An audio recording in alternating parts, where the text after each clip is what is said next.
அப்போ தூதன் வந்து சொல்றான், நீ செஞ்ச காரியம் அது சரியான காரியம் இல்லை. அதனால இப்போ உன் லைஃப்ல சில பிரச்சனைகள்லாம் வரும். என்னென்ன பிரச்சனை வரும்? ஒன்று கொள்ளை நோய் வரும், இன்னொன்று மனிதர்கள் சத்துருக்கள் உனக்கு விரோதமாய் எழும்பி யுத்தம் செய்து உன்னை மேற்கொள்ள வருவார்கள். இப்படி நிறைய லிஸ்ட் போடுறாரு.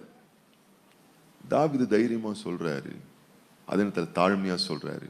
இங்க பார், தூதனை பார்த்து சொல்றாரு, இந்த கொள்ளை நோயெல்லாம் எனக்கு தேவையில்லை,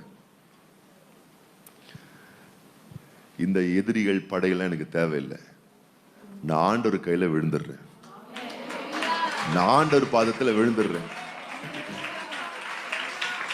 தூதனை அசந்துட்டான்.